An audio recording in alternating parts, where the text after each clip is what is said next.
Sebagai pekerja di salah satu konveksi, sudah menjadi tugas sehari-hari bagi Tommy, seperti memotong, menjahit, hingga menyablon baju.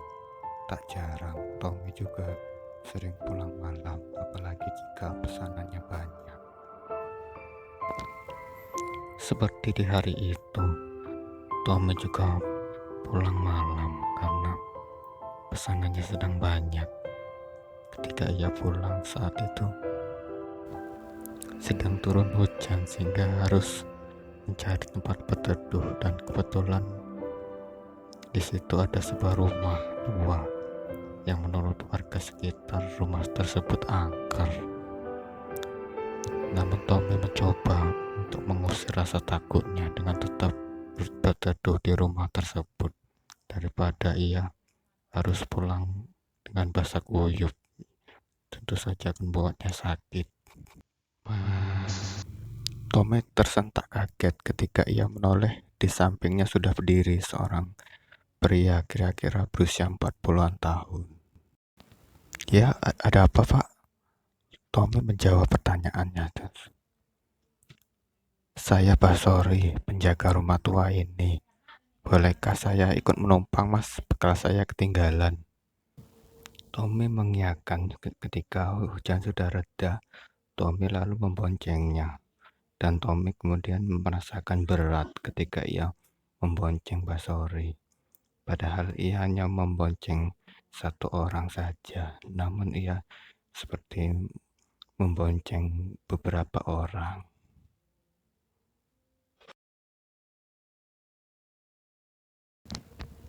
Rumahnya dekat mana, Pak?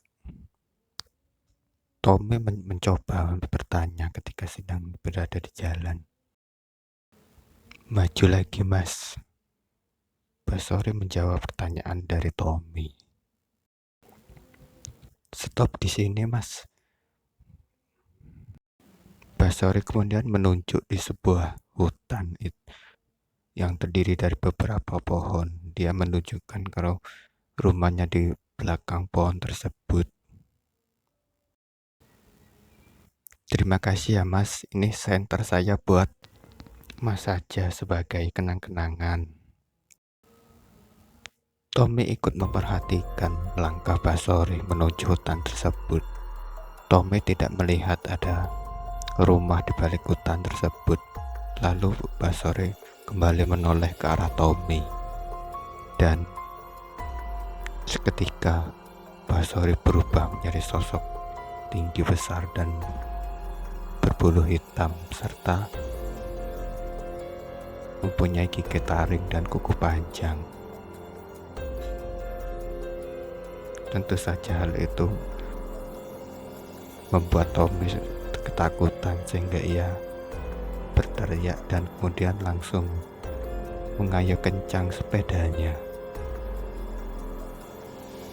diiringi dengan suara tawa dari makhluk tersebut. Tommy merasa lega ketika ia sudah sampai di depan rumahnya. Dengan cepat ia lalu mengetuk pintunya. Istrinya Tommy kemudian merasa heran dengan Tommy yang pucat serta seperti ketakutan itu. Namun ketika istrinya bertanya, Tommy tidak menjawab. Ia hanya jawab kalau kelelahan, sehingga ia kemudian langsung masuk. Setelah mandi dan makan malam, lalu Tommy baru mengecek saku jaketnya. Dan ternyata senter tersebut telah berubah menjadi sebuah cincin dengan batu berwarna merah. Tommy langsung memakainya. Tommy pernah mendengar kalau cincin pemberian genderuwo tersebut memiliki khasiat dan kesaktian. Dan benar saja ketika ia memakai cincin tersebut, ia mampu melakukan pekerjaannya dengan sangat cepat. Bahkan ia juga mampu mengangkat satu karung pakaian tersebut hanya dengan satu tangan saja.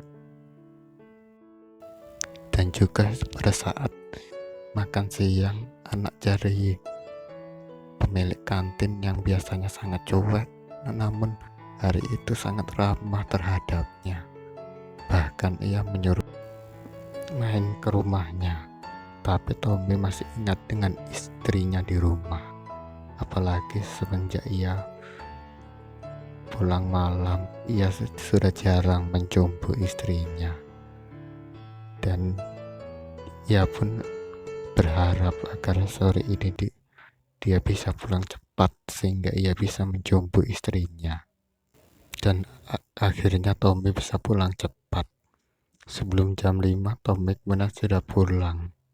Setelah mandi dan makan malam, saat ingin menjumpai istrinya, namun Tommy merasa sangat mengantuk sekali sehingga ia tertidur. Pagi harinya ketika sedang sarapan dengan istrinya kemudian berkata kalau ia semalam habis disetubuhi oleh Tommy. Tommy malam itu sangat perkasa. Namun Tommy merasa terkejut karena ia sejak sore ia sudah tidur karena ia merasa sangat mengantuk. Tentu saja ia berpikir itu pasti ulah genderuwo tersebut. Tommy hanya bisa mendongkol dalam hatinya. Dasar genderuwo sialan. Lalu Tommy kembali berangkat bekerja. Ketika ia melewati rumah tersebut, Tommy kemudian melemparkan cincin tersebut ke arah rumah tua tersebut.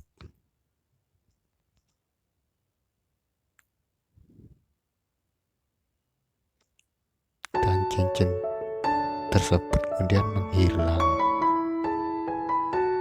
Diikuti dengan munculnya sebuah asap dari cincin tersebut.